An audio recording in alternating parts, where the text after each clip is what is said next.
Okay, so the next thing we're going to do is we're going to run Docker to run the preprocess module.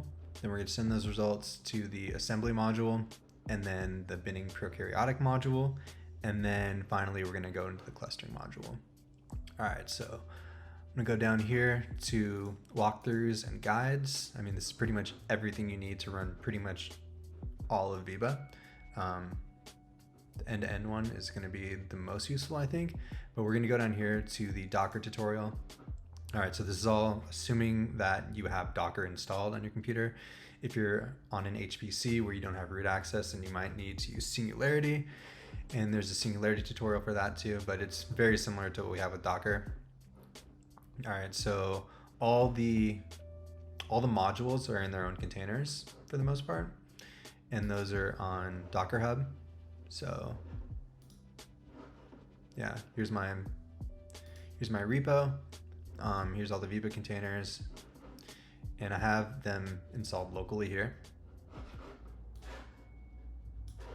So here's the local ones. I'm gonna push them later on today. But yeah, we're gonna be running this preprocess one first.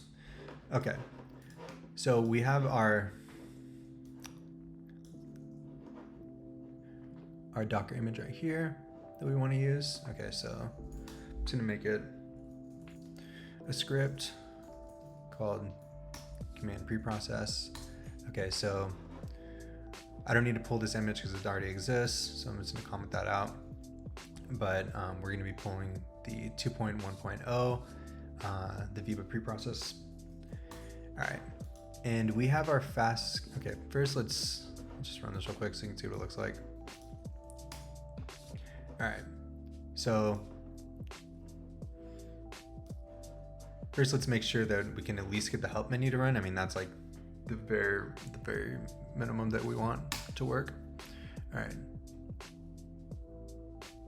so we're able to get our help menu popping up. Basically, we just give it the R1 reads, R2 reads, the name of the sample, the output directory, and then we're also going to give it this bowtie 2 reference right here. Okay, so we have that worked. We could also interactively work in the Docker container. So just remember that your Docker container doesn't know what files are on your local file system unless you mount them. And I'll show you how to do that after this, but first let's just open up the Docker container and get inside. Okay, so we're running it interactively. You can see that we're now in the container and we're not on the local file system anymore. All right, so with the Docker containers, I set them up so there's a volumes directory, and we can use these as mount points for our local file system. So obviously we're going to want to mount our databases when we need them to this database directory as read-only. And then if we're going to be working within, like, our input files and our output files are going to be in the same working directory, then we can just mount our current working directory to the workspace volume and make this read write.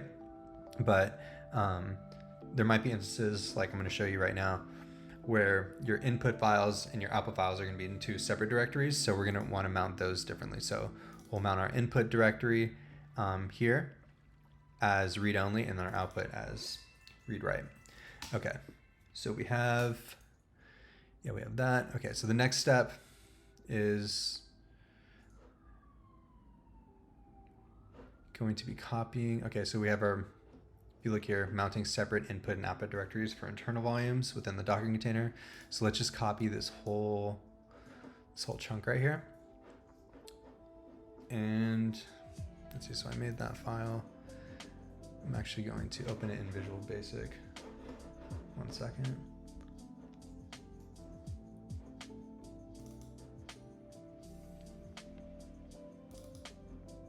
Okay.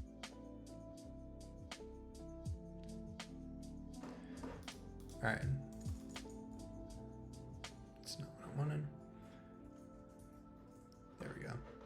All right.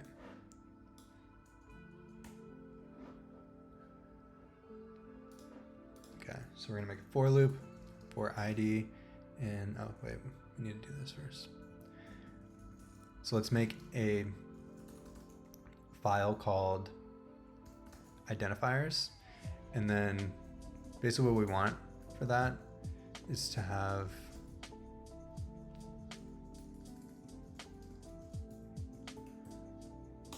all of these identifiers, so S1, S2, S3, S4, all on separate lines. And I usually start off all my projects like this. Obviously I don't type them out manually. There's scripts for that, but we are going to pull our Docker image here. And then we are going to specify our VEBA database directory. Let's make sure this path actually works.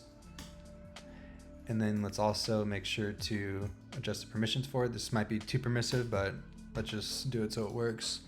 All right, and then I made a file called identifiers.list. And I do this with all of my projects. So we have 4 different samples here. So S1, S2, S3, S4. And let's see. So we have that. Then we're going to iterate through those identifiers. We're going to specify our local working directory. So our input files are in, so relative to where we are, they are in test data and then fastq. So they're in there. So let's mount this test data directory as our to our input volume. Let's get the real path for that.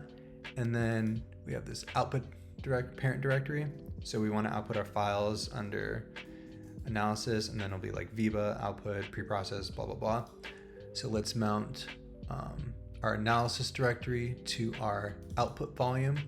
And then for our database directory, we're going to mount it to from this right here. Okay, so we have that.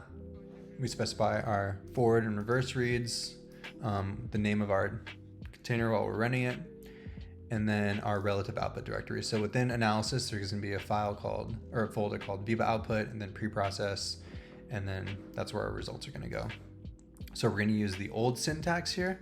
So if you go to the,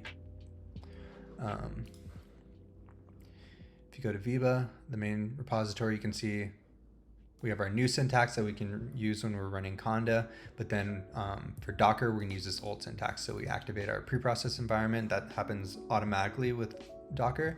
And then we're going to call the preprocess script, preprocess.py. All right, so we're doing that here. We give it our input reads. So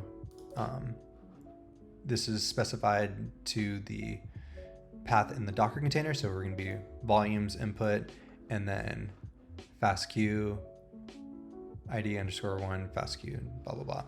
Okay, so same with our reverse reads. We have our name, our output directory, and this is again relative to the Docker container, and same with our database directory. And we're just going to give it the human telomere to telomere build. Okay, so we have that. We do not need this here. And yeah, so we're just going to run it. And here's where we mount the volumes. So we're mounting our input directory as read-only, our output directory as read-write, and then our database directory as read-only as well. Okay, so let's save that. Let's make sure it's good to go. And then we're going to run this script. So let's just make sure everything's running smoothly. It should take like, I don't know, probably like 20-30 minutes to run all these samples through the preprocessor. And yeah, and then we can check in later to see what the results look like and how to navigate them, and also how to do the next step as well, which is the assembly step.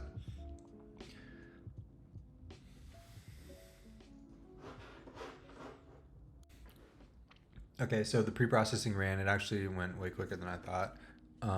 So S4, that only took 3 minutes and 19 seconds, which is the biggest one. So S3 took 2 minutes and 23 seconds. S2 took 1 minute and 51 seconds. And S1 took 1 minute and 34 seconds. Okay, so that didn't take that long.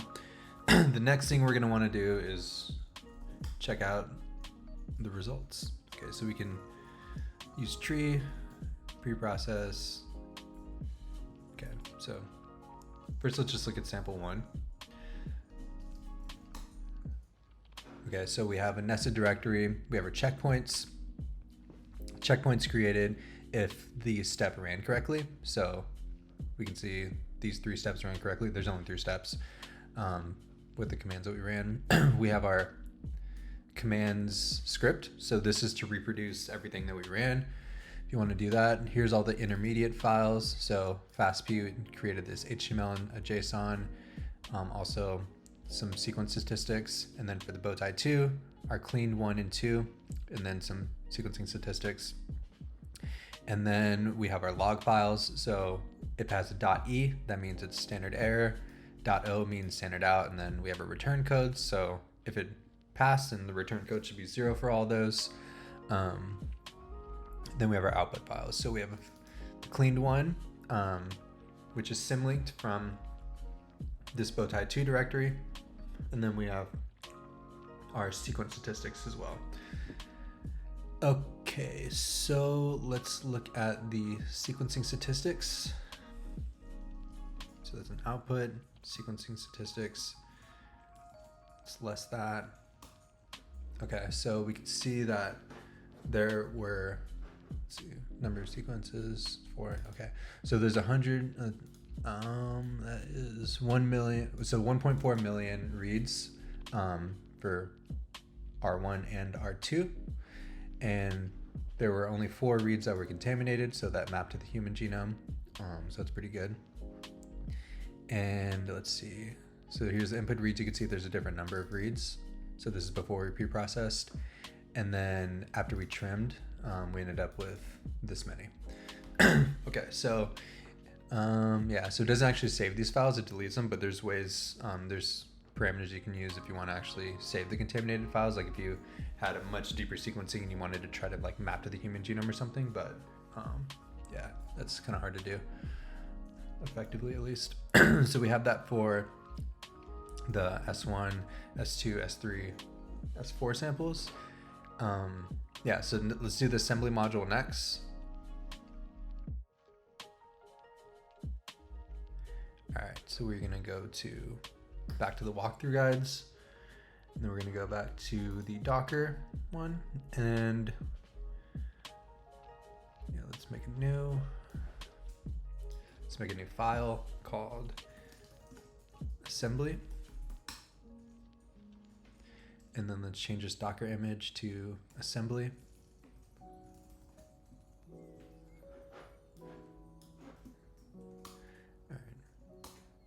So let's make sure that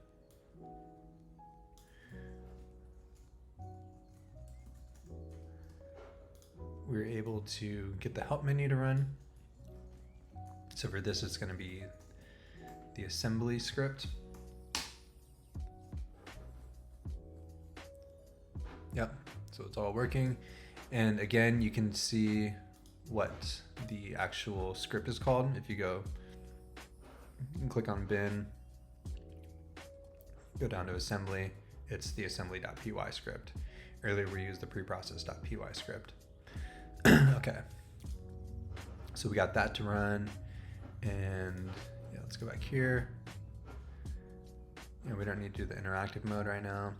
Okay, so for this one, we're gonna be working in the same working directory because our input files are gonna be kind of where our output files are.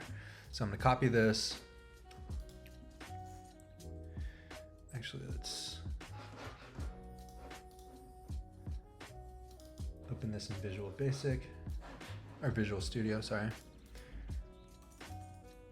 So it's gonna be similar to what we had before for ID and our identifiers.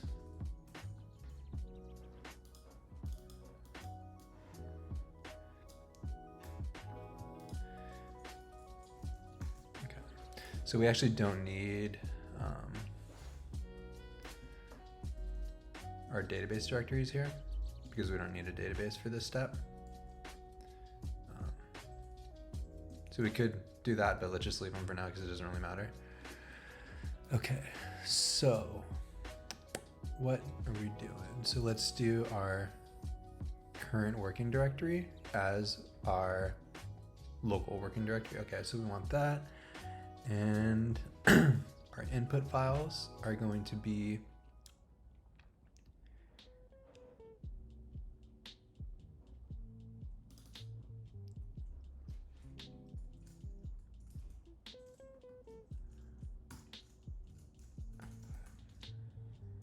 cleaned one.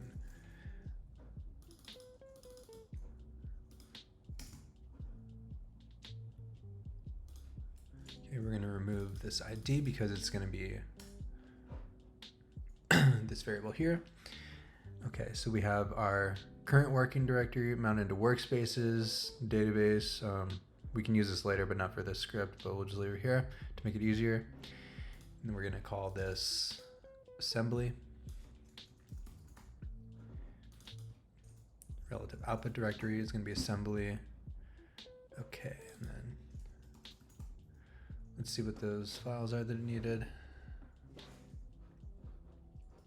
Okay, so here's the arguments. We need our forward reads, our reverse reads, our name, and our output. Cool, so easy. We're also gonna change the number of threads because this might take a little bit longer. And yeah, let's use metaspades. Minimum contact length, let's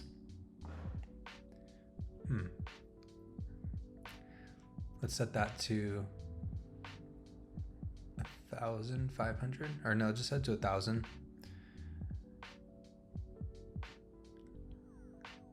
Actually, no, let's just leave it for what it is right now. We can deal with that later in the binning step. And yeah, so let's leave everything else the same. Okay, so we have our reads, R1, R2, our output directory is specified. Let's remove this because we don't need it.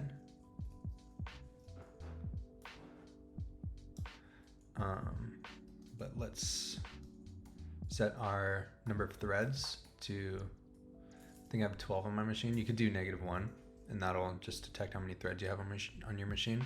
Use that. Okay, let's remove this again. Cool, so this should work. And just to reiterate, I am using our working directory. I'm mounting that as read-write in this case. And then I'm using our database directory, which we're not actually using for this step, but we can copy and paste it for the next one, which we will use it. And I'm mounting that to our database directory as read-only. Again, we're not actually using it in this step though, but it doesn't hurt to add it. Okay, and I'm going to assemble this thing, and it did not work because of what? Oh, that's why. So I'll need to change that in the tutorial. Okay, running it again. Did not work. Okay, empty between colons, database directory. Oh, duh.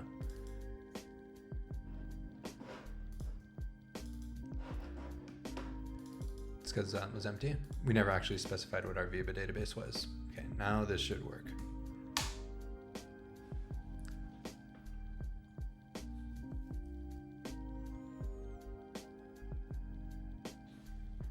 Looks like it's working.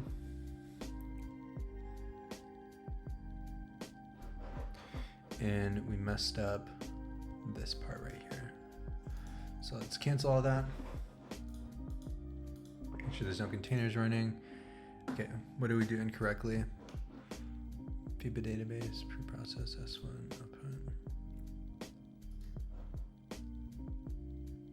Oh, duh. Okay, so we need to specify the analysis directory as the working directory. My bad. Because our files are in analysis, blah, blah, blah. Okay. So that should work. Yeah, and our relative output should be the same. Okay, rerun that.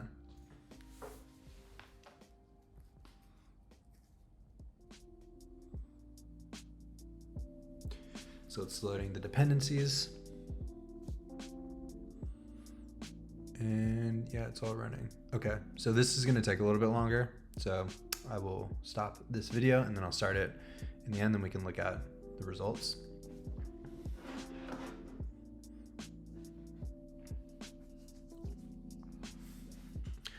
Okay, so where we left off in the Docker tutorial is we did the assembly and I let it go for a couple hours. I think it took like 3 hours for the longest one, something like that.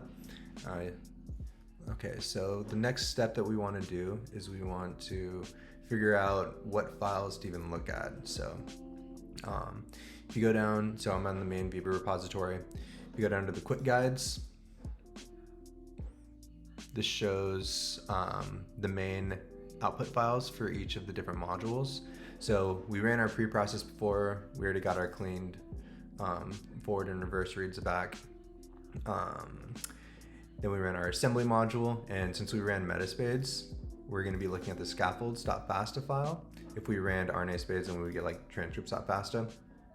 But we also need this mapped sorted BAM file for the coverage estimation for the binning module.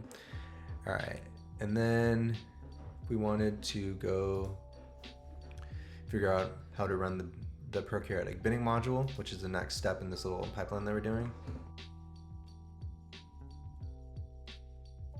Or we can go to the end-to-end metagenomics analysis, and then we go to the recover prokaryotes from metagenomic assemblies. I should probably make a little link there.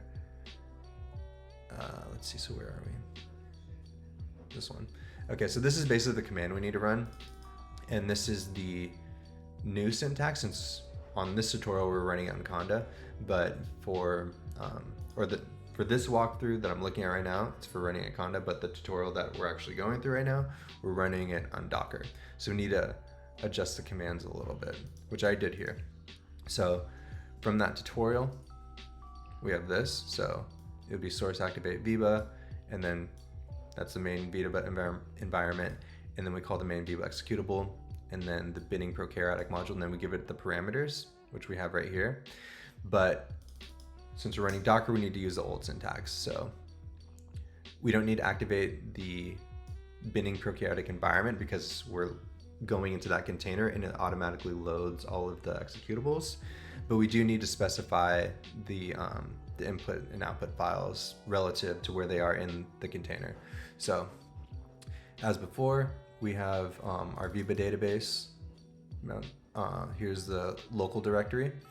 And then we are going to mount it to this container database directory, volumes databases, and then our working directory is going to be that analysis folder. That's where our VEBA output is, and we're going to mount that to our workspace directory. And then our input files are going to be relative to that working directory. So we want to get our FASTA file. So this is going to be the scaffolds.fasta, and then this BAM file. Map sort.bam. We're going to use 3 iterations here because the sequencing depth isn't too much for these test samples. So we should be able to pull out all the high quality bins in 3 iterations. But if we had much deeper sequencing, like maybe if we had like NovaSeq or something, then we'd want to bump this up to like 10 or something. Maybe even higher, depending on how deeply sequenced everything is and how complex the communities are. Okay, so the relative output directory is going to be VEBA output binning prokaryotic. And then, so we're using old syntax, so we have to specifically call the module script. And then we have our FASTA file input, our BAM file input, the ID here, the output directory. We're going to use 1500 for the base pair cutoff. So we don't want to include any contigs that are less than 1500 base pairs. We are going to use -1 threads, which means the maximum threads on the machine. In my case, it's going to be 12. Make sure to, if you do -1 here, make sure to put this equal sign here. And then, if we're running VEBA with Conda, the Conda installation, it automatically puts the environment variables for the VEBA database where they need to be. But since we're running Docker and we have to mount it separately, we have to specifically state where the VEBA database is. So we can use this VEBA database argument right here. And then we give it the container database directory. All right, so we're mounting the working directory, this workspace, as read-only, or sorry, read-write, and then our database directory, we're mounting that as read-only. Okay, and one more thing I want to mention is that Docker gets kind of weird with permissions, so just make sure to update your permissions after each step, just so when Docker is trying to read those files, if it says that there's not a file there or something, sometimes that's just because the permissions are off. Okay, so you can probably do different permissions here, but this is like extremely permissive, so I just want to make sure everything works correctly. All right, so yeah, okay, so it's good to run now. I'm going to run it.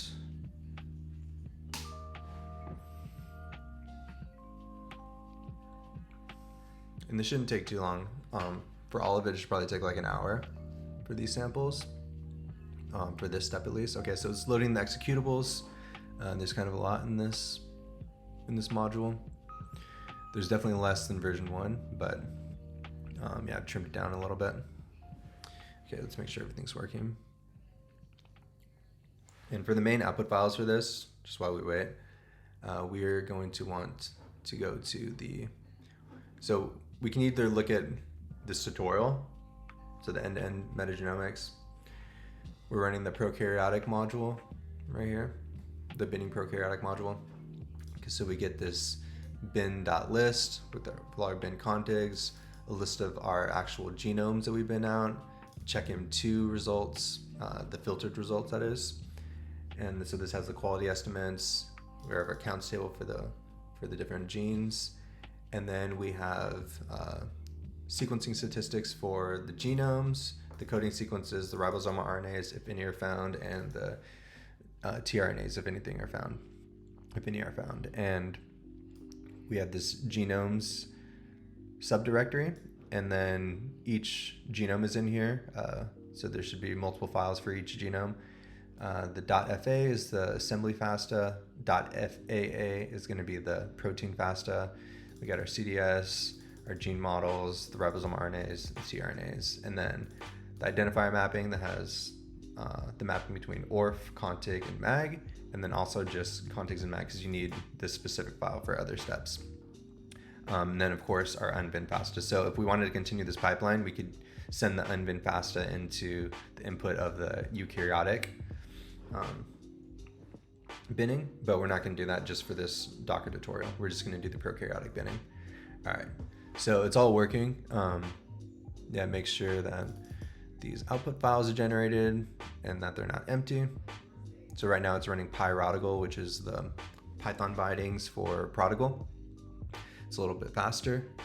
So yeah, everything's running smoothly. I'm gonna shut this off and then we can reconvene after it's done.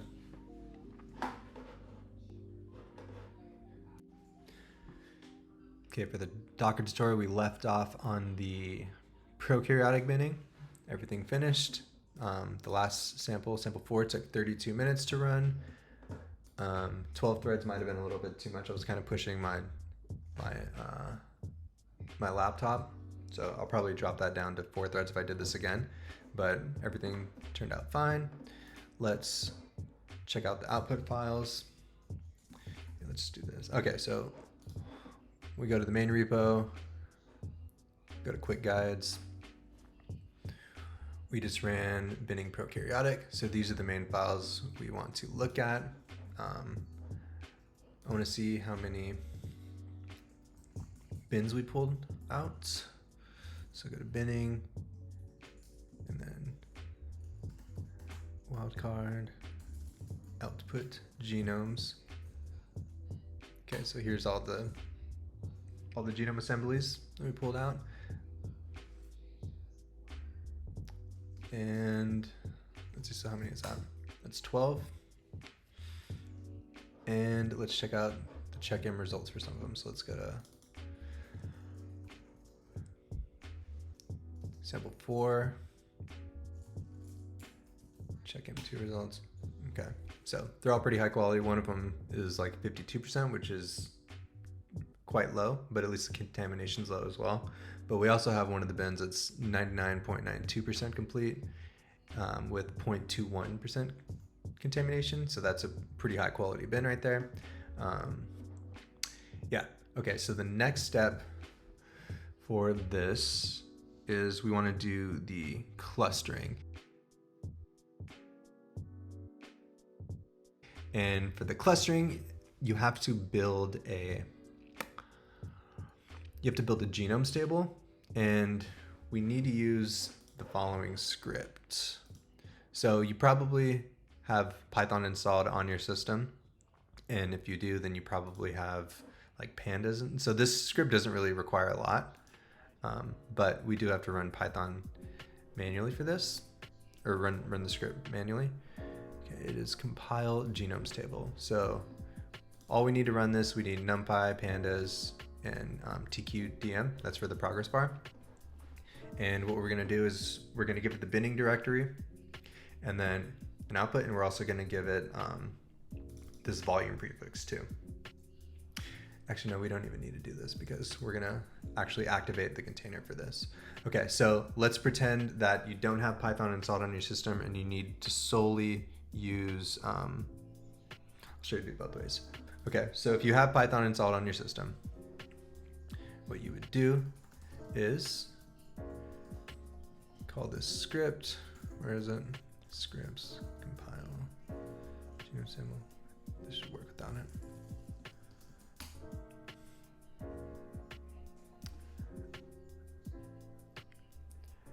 All right, yeah, so I'm using the new Apple M1. It is very finicky with that, so we're actually just gonna use the container version. Okay, so the way we're gonna do that is by going to the Docker walkthrough. So go down to the walkthrough guides, and then we're gonna go to the Docker walkthrough, and we're gonna do an interactive session in the clustering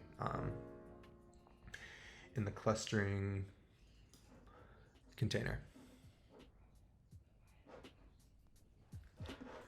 So pull this up. So this is assuming that you have everything pooled. To pull an image, you just run this command docker image pool. All right, so use the cluster here. And then we're gonna do an interactive session. So let's pull this. I already pulled the image. So if you haven't, then you need to do that first. All right, cluster, bash. Okay, so the next thing we need to do is we need to mount the volumes correctly. So let's go here. Let's grab one of these where we already did it. So we want this line. And let's put it right there.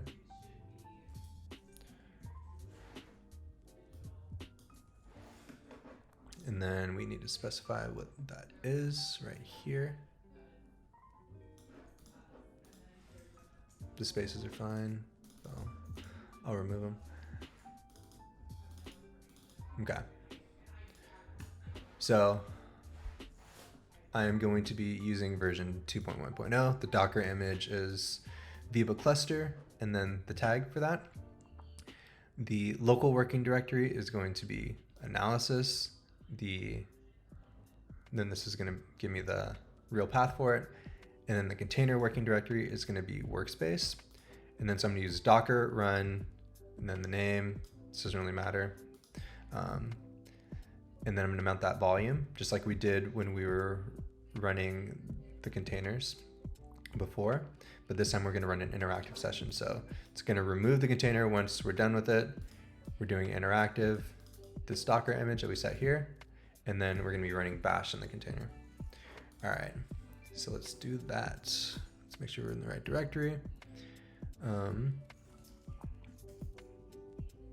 Yeah, okay. We are in the correct directory. So I just copy and pasted that. So now we're in the container. where by default it puts you in the temporary directory.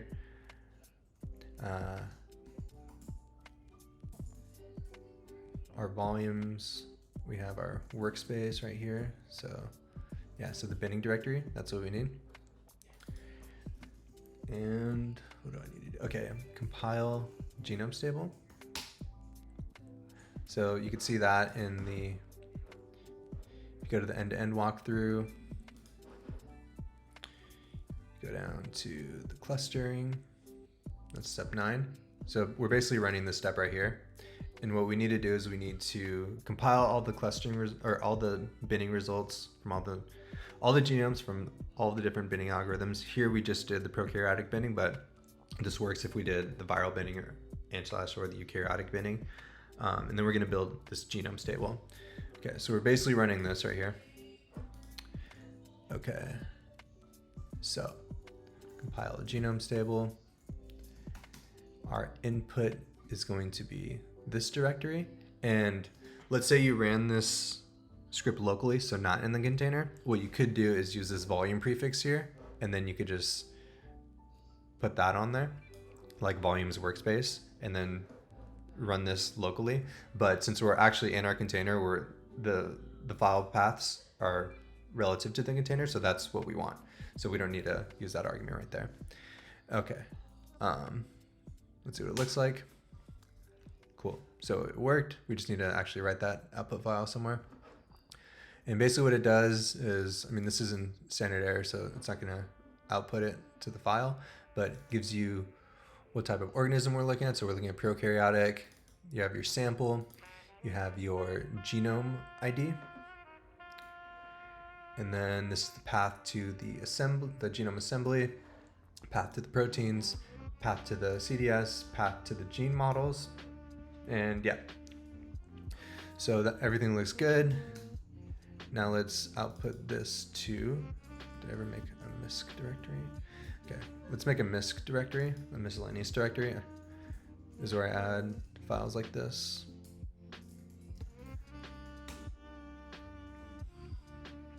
And so we're gonna do compile genome stable, give it the path to the binning results. And if we, like I said, if we ran viral or eukaryotic binning, it would capture it here with this script. And MISC and then genome stables. So we're writing that. Let's take a look at it. Les is not here. Cool. Okay, so everything worked. Now, so we're in the container. Let's exit out of the container. All right.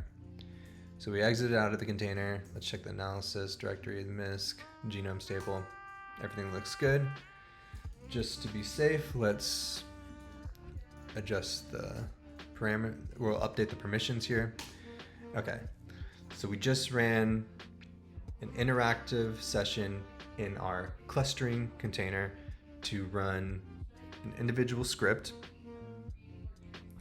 which compiles all the genomes and all of the proteins and everything, gets the file paths, sets it up nicely, and then we wrote the genome stable, which is going to be input into the clustering script, which is this right here. So this is going to be the command that we use. All right, so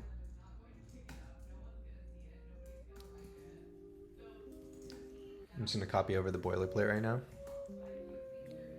So command cluster. All right, we're actually going to need to open this in Visual Studio.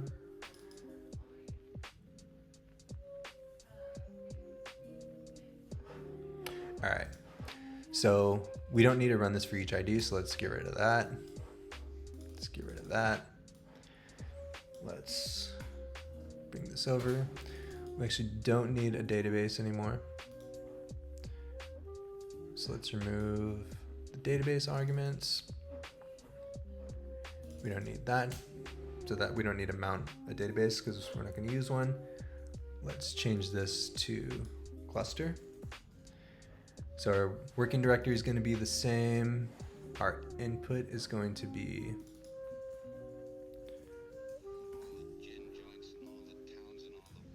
the one we just created. no BAM file, no name, cluster, relative output directory is going to be cluster. Let's go back here, let's copy that command. All right, so this is the new syntax. We got to update it for the old syntax. So we're gonna do cluster here. And what are the arguments we need? So let's do input. So let's leave that there. Let's put genomes table here. So we took care of that one. And now we need to do output. So we already have that. Output container working directory relative output. That looks good.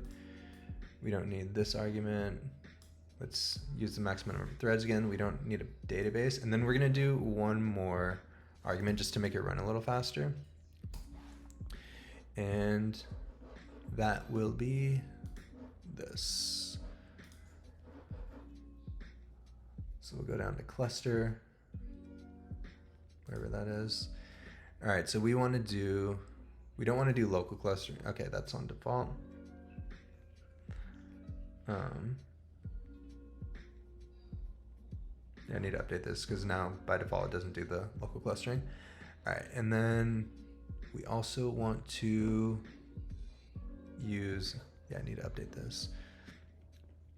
So we're gonna do, for the algorithm, we're gonna do linspace. So mm62, or linclust, sorry. Yeah, so we're gonna use the linclust algorithm with mm62, just because it's faster than the sensitive searching algorithm. Okay, so this looks good. Let's run it, see how it goes. And it runs pretty quick too. Okay, we did not do that correctly.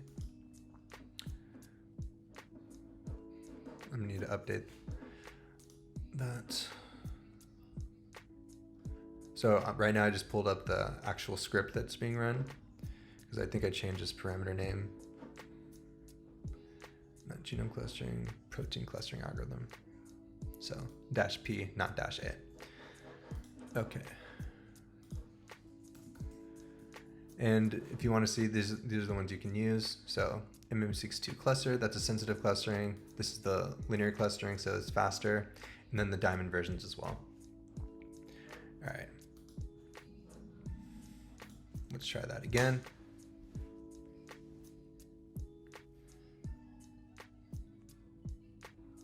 And by the time this video comes out, I'll update all the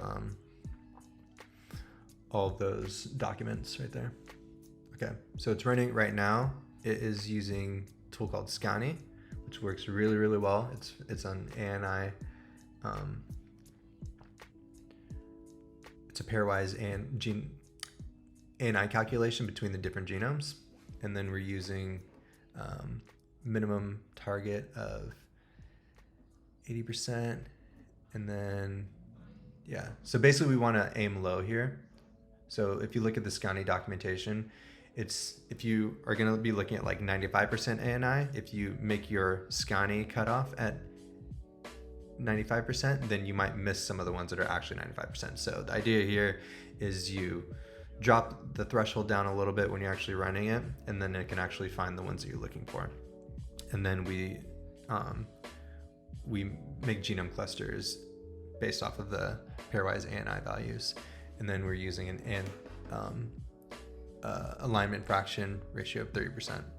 So this is a new feature I just added. Yeah, so we'll let this run and then I'll show you how to interpret the results later, but I'll see you in a bit. Okay, so the clustering is finished. It only took 2 minutes and 39 seconds. And yeah, let's wrap this tutorial up. So let's check out the results. First, we can go to the quick guides to see what the most useful output is for the clustering. So we're going to want to look at the identifier mapping for the genomes, proteins, and scaffolds. This is really useful. You can load it into into pandas, and there's a bunch of different like set objects and everything you can use. And then we have our representatives, and then the pangenome table too. Yeah, so let's take a look at this. Also, this is how we would build our ANI networks from this graph right here. Okay, so if we go to the clustering results, go to output, global. Okay, so first thing we can look at are the feature compression ratios. And yeah, basically with the parameters that we set, each genome formed its own cluster, and that's expected because this data set isn't that complex, and especially with our alignment fraction set to 30%. So that makes sense. We can look at let's see what's next. Let's check out. Okay, so we can look at the genome clusters here.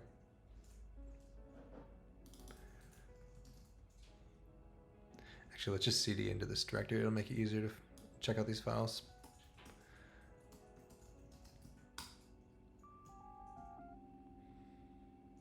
So here's all our genome clusters. This is the first cluster. Here's all of the protein clusters within that genome cluster. So we can chop the lines. As I said, for this particular test set, with the parameters that we use with just the prokaryotes, each of the genome clusters was of size 1. So with larger, more complex data sets, and if you drop the alignment fraction down, then you'll end up with more genome clusters, or genome clusters with more genomes in them. That makes sense. So what's more informative if we go to the protein clusters here. So yeah, some of these protein clusters are of size 1, some of them they'll be size 2, you get it. And it also says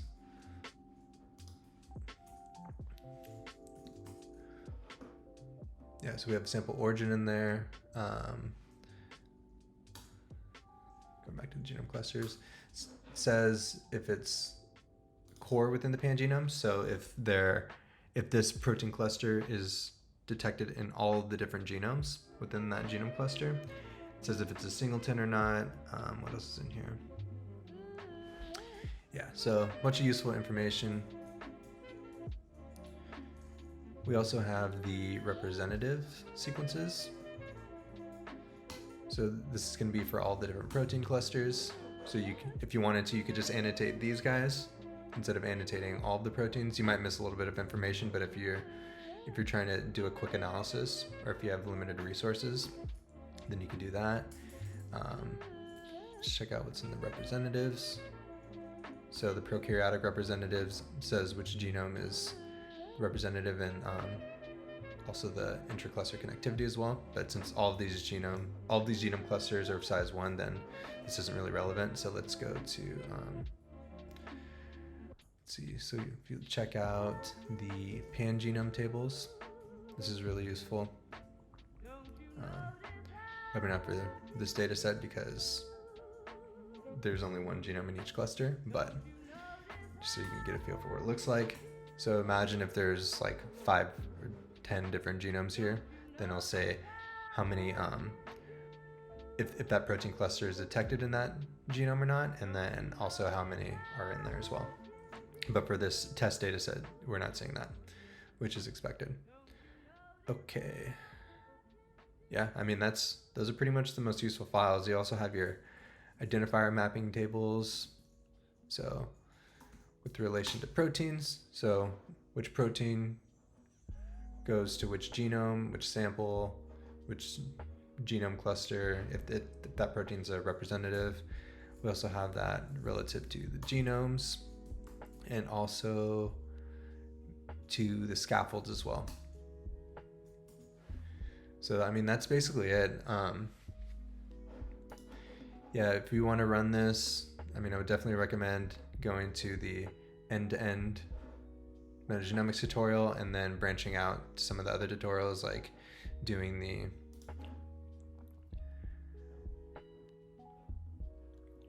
like the taxonomic profiling is a good one. Bioprospecting is also helpful. And then phylogenetic inference.